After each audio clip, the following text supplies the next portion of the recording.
Europe wrote the world's toughest rulebook. Now Brussels is scrambling to loosen it. The fear is that Europe has become so good at regulating new industries that it has forgotten how to build them.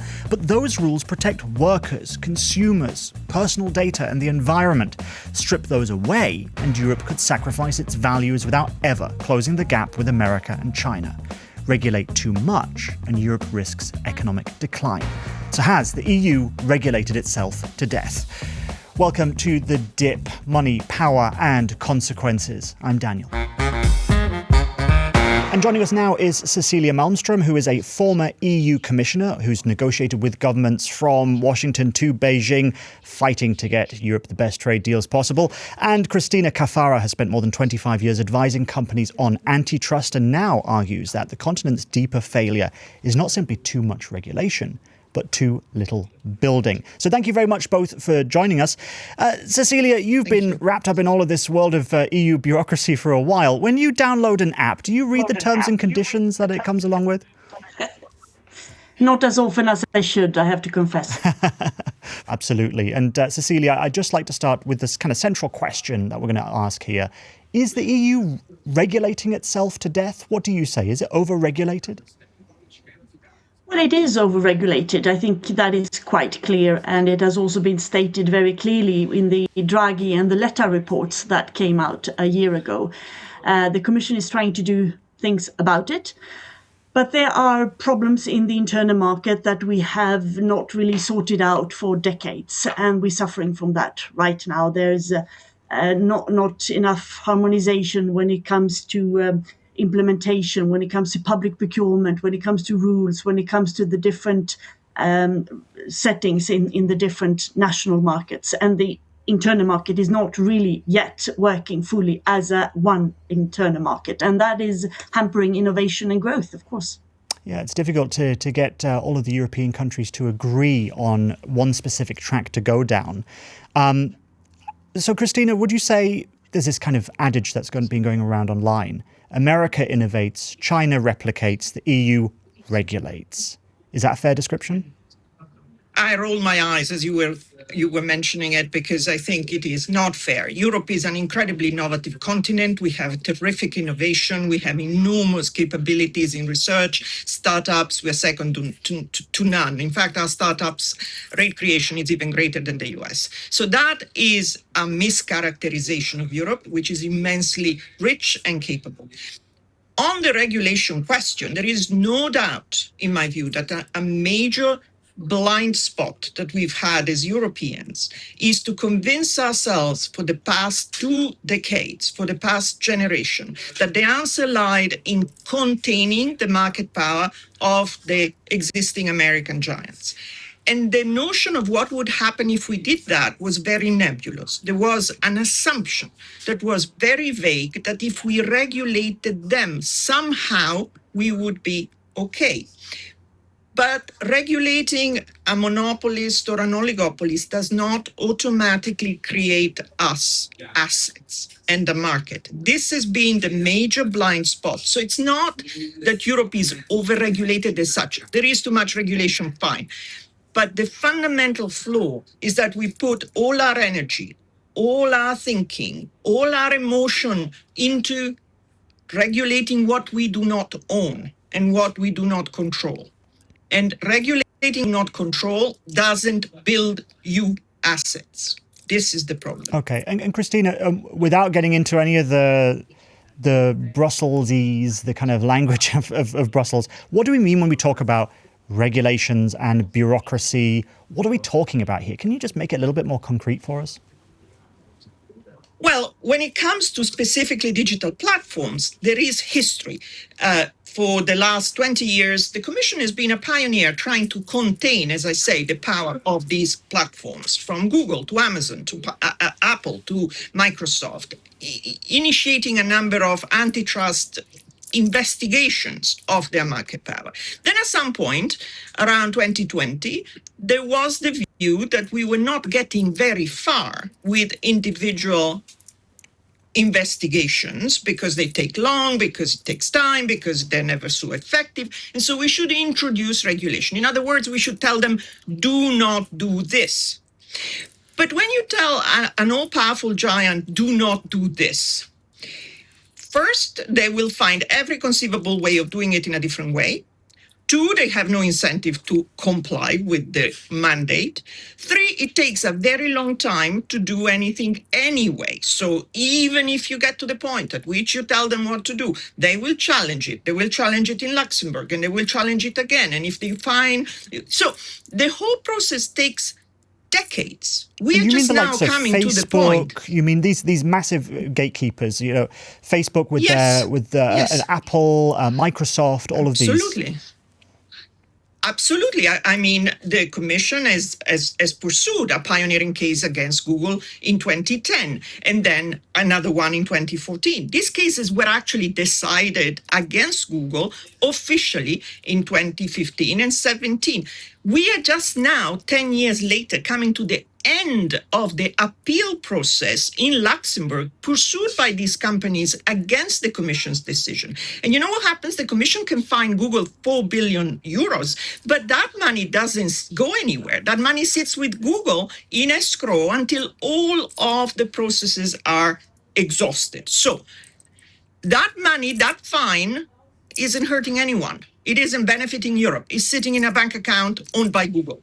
Only now, when the Court of Justice comes to the conclusion that effectively the Commission was right and the behavior was anti-competitive, they will pay the 4 billion. But how does that create me in Europe a cloud? How does that create me a software industry? It's all very nice, but where is the building? We are a colony. 90% of our digital infrastructure is owned by non-Europeans. 90% of cloud, of infrastructure. Why? Because while we were doing the regulation, they were carpeting Europe with data centers. And, you know, this is not because I have any anti-American sentiment. I am very much not that way. But we cannot be a continent with our own capabilities and economic strength if our entire infrastructure is owned by someone else. Well, and I take your point on that, but why have we not produced serious challenges in that time? We've been great at regulating with the Digital Markets Act, for example, but yet we haven't produced our own Googles and Facebooks and so on. Why? First of all, we have not been great at all because we have produced the laws with great good faith, with great intentions, but none of this has worked. Let me just be very clear about that. The product of all this regulation has been so far a fat zero. We have nothing to show in terms of benefiting European business and enterprises. Why haven't we built our own equivalent? Well, there is a host of reasons that Cecilia was actually alluding to. Europe is fragmented. We don't have a capital market. We have a number of reasons why we haven't produced the equivalent. But at the same time, I don't think we should be looking to produce something equivalent to Silicon Valley. Europe is not going to be like America. We have multiple ecosystems, which are tremendous. If you travel from Stockholm to Copenhagen, to Warsaw, to Berlin, to Zurich, to Amsterdam, to anywhere, you have tremendous tech ecosystems in Europe. We just don't have a single Silicon Valley, so what? And we have a lot of money that we need to spend now. We have these enormous pools of capital. Europe saves twice as much as America. 1.4 trillion a year against 0.7. Of that 1.4, 300 billion goes to the US to fund American innovation. We don't fund our own startups. This is where we need to move. Forget regulating Google. It's not going to create me a cloud. It's a pipe dream. It's magical thinking. It doesn't happen. So, Cecilia, what's your response to that? I want to turn to you on trade in a moment, but just talking about digital regulation, how do you see it? Well, we have digital regulation for a reason. First of all, we have regulation to regulate competition. That is one thing. And then we have regulation to protect citizens and the consumers online with Digital Market Acts, the AI Act, and so on. And there recently has been a whole range of investigations against the big tech, the US big techs. That's one thing. And now there's been revised, and I'm sure there can be some revisions there. But you have to put that in a broader context that we said from the beginning, that we have very long permitting processes. We have a fragmentation internal market. We don't have scale in Europe. We don't have a capital market. This has been discussed for 20 years. It's still not happening. We don't have, and that's why the startups, because we have some good tech companies in Europe, but we don't have the capital to scale them up. We need to focus much more on energy costs, on demographics. We have labor skills. And so it all fits together in a big picture of why Europe do not innovate to the same extent. In some areas, I fully agree with Cristina, we cannot compete with the Americans, but we can start building up and focusing on some strategic innovations as well. And this is what is being discussed right now with the budget. Let's see where that ends. It's a big discussion that will go on for a year. So on where try to see where we can jointly, on a European level, focus on some strategic areas where we could build out our dependencies. But of course, we need the money to do that. We need capital market and we need innovation, and that goes together, and we haven't done enough there. I must say, as I listen to Cecilia speaking, I cannot help but thinking how much of a product of Brussels you are, Cecilia, and it's inevitable. I have a very, very different view. We are not going to get a capital market union in my lifetime. We are not going to get a single market in my lifetime. We as Europeans have been infantilized, and I mean on the ground, into believing that the answer comes from above, that the European Commission at some point must do something. And this is going to be the answer. But we know it doesn't. It's always not enough or too late, with all good intentions. So, add to Cristina, the geopolitical reality. Sure. But I just want to jump on that. But we are in the environment in which we're in. I mean, this is the situation in which... How would you get a bottom-up version of what you're asking for? Can that even work? Yeah. Or that's just more fragmented. Where is the private sector? The private sector is the answer. Capital allocators and businesses. They need to move, and they need to move because it makes sense for them to move. We're seeing it. Airbus today announced they're moving out of American cloud and going into Scaleway. We are seeing it happen because companies are making decisions regardless of what the Commission says, because no one is sitting here waiting for the Commission to give us a rule. No one is waiting for that or expecting it. The Commission had a tech sovereignty package to issue in June. It was a tremendous disappointment because it was completely driven by hyperscalers and US ambassador telling them, nice cars you've got there will sit on your tariff and see how you feel about that. So, listen, the Commission, jolly good, do your thing, do your knitting, but the private sector needs to move. Capital allocators, meaning why haven't all they of moved? the institutional funding. But surely they have the freedom to move right now if they wanted to. So why aren't they doing it? Yes, they are, and they're beginning to, because the geopolitical situation has changed so dramatically. Until now, let's not forget, Europe is an immensely complacent continent in which everything is top down, elites are incredibly complacent, and are quite satisfied with the life they lead. In every country, life is sweet in Europe. No one has got any need to do very much because we live extremely well. But the geopolitical situation has changed so dramatically that nowadays boards are faced with a double whammy of having to implement AI and having to deal with sovereignty, which is the big question. Are we resilient? Are we sovereign?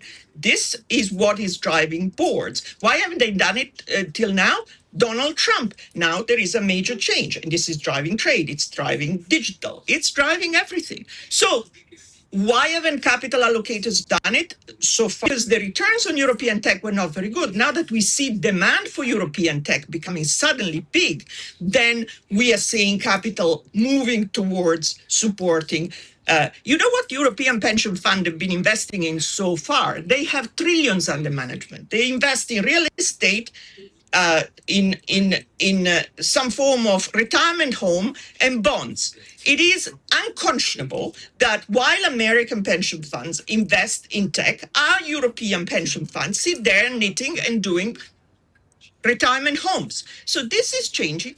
they are beginning to develop an investable window, an appetite, and I have faith that this is happening. You're not getting announcement like Airbus moving, the Dutch central bank moving, others moving randomly. This is part of a movement, and I think it is happening. And we are not waiting for the Commission to register, to mandate this change. It ain't happening. No one cares. So, Cecilia, the EU Commission is just moving too slowly. What are you saying? Well, I'm not here to defend the Commission. I left it 6 years ago. But I have to say that the member states, very often pushed by industry, are pushing the Commission to take action. And when sometimes there are problems in the German car industry, for instance, they are all asking for help from Brussels. Not only Brussels sitting there inventing new rules because they think it's funny. But of course, it is slow. Yes, everybody agrees with it. This is a little part of the structure, as I said. Now the Commission is rolling out sort of simplification, big packages. They're called omnibus in Brussels lingo. The idea is good, but the content is not really good because they're not done with proper implementation, with impact assessment. They haven't asked enough the business, what do you really need from us? How can we simplify? Not just taking away that little rule and that little rule, but also simplifying really in a way that still protects environment and citizens and so on, but that makes it manageable for big and small companies. And I would welcome if the industry was much more present in the debate today on how we should organize our industrial policy in Europe in the best way possible. Because industry complains a lot, but they're not really active and trying to push the agenda. I would really welcome to do that. And on the capital market, I agree with Cristina. We've been talking about this for decades. In the country I come from, Sweden, we have it. And it's very useful to have access to capital for small startups and companies. Some other countries have it as well, Denmark, the Netherlands, etc. But it's the big countries who are talking about the need to have it, but they're not doing the necessary things on their own. And then it's very difficult. The Commission cannot sort of hocus pocus the market. You need the funds, different capitals to do it. Well, Cecilia, I know that you're not part of the European Commission now, so you don't have to defend what they're currently doing. But you made, when you were an EU Commissioner, you made labour environmental standards, as you just mentioned, central to your Trade for All strategy. But why should a company accept those costs and invest in Europe when America, for example, offers a permissive alternative? Well, the chapter on sustainable development that are in all trade agreements, also the ones that has been concluded lately, they are all departing not from EU laws, but from international conventions. They are ILO convention, International Labour Organization under the United Nations, saying that you should have the right to organize, you should have the right to strike, you should have the right to negotiate salaries, you should not have child labor, etc. So these are international conventions that partner countries have signed up to. They're not always following them, but they have signed up to them. So we're not forcing, inventing new rules. It is based on international conventions that exist. Also, when it comes to environment, there are some interventions that are there. And then with some countries, you can go further. You can be more ambitious. With other countries, like the agreement that was just concluded with India, which has enormous potential, 2 billion customers and citizens, then is slightly less ambitious in the sustainable development chapter. But there is a partnership agreement that the EU should help India green transition to a larger extent. Okay, that is not the main problem with lack of innovation or investment in Europe. Okay, and Cristina, I want to come back to you to the corporate point of the companies that have told me that we should remove some of these rules, some of these regulations, whether it's on labour laws about when people can retire or how much they need to work in a week, or whether it's about environmental rules and this kind of thing. I think a lot of people will worry when they hear that, seeing that, okay, yes, you can encourage companies like that, but is it then workers who have to shoulder the burden of less protections? Are they being sacrificed at the altar of corporate profits in that case? So, I mean, there is no question that European labor laws are more burdensome than in the US, I mean, by definition. On the other hand, this is the society we choose to live in and the kind of choices we have made as Europeans. We cannot really make a direct comparison. We have much more social protection, and this is a quality of life issue that we appreciate as Europeans. So I think at the same time, I don't like it when, and I want you to be aware that I'm not putting the guilt on the Commission for not doing enough and no one else. I also agree with the position that Cecilia took, that the corporate entities need to do much more and not just blame regulation for their failings, because it has become a very fashionable thing now amongst the European corporate elite to say, oh, we are not where we should be, the competitiveness, the Draghi productivity growth because of all this regulation. That is in large measure also an excuse. And the reality is that European corporate sector need to adult. You need to take responsibility for growth in general and not blame someone else for the rules that somehow prevent you from doing something. So again, this is something that I think is overstated. Yes, regulation is burdensome. I agree with Cecilia that companies cannot just complain about it, but then they need to be heard and not just kind of go to Brussels for a lobby dinner with von der Leyen. This is what happens the whole time. Companies go there and they think they've done their bit because they had dinner with the president and they can take selfies and they can lobby. This isn't grown-up engagement, right? Do something concrete. If you have the 6 major CEOs of Europe going for a dinner with the president and then putting a selfie online saying, we had dinner with the president, and then making a statement that says, we are representing 1 trillion in assets or whatever it is, and billions in 120 billion in revenues, a million workers, you think, okay, so what are you going to tell me next? Are you going to tell me next that you are going to invest 200 billion in European AI?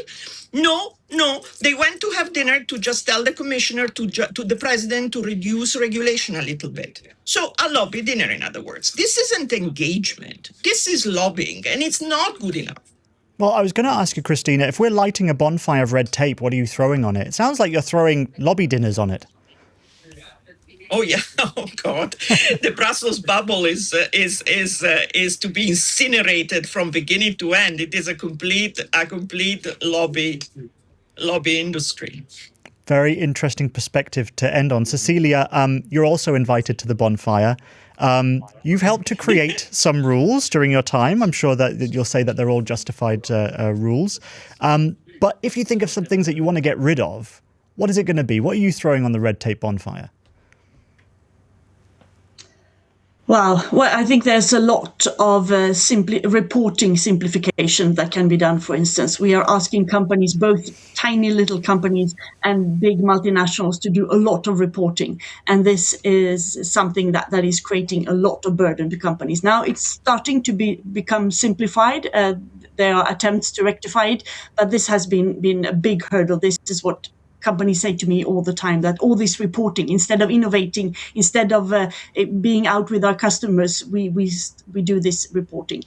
And then, of course, if we could simplify the whole procedure and really work towards, even if capital markets will not come tomorrow, at least we could harmonize the licensing, the implementation, the permitting processes, and so on. That would be so much gained if we can do that.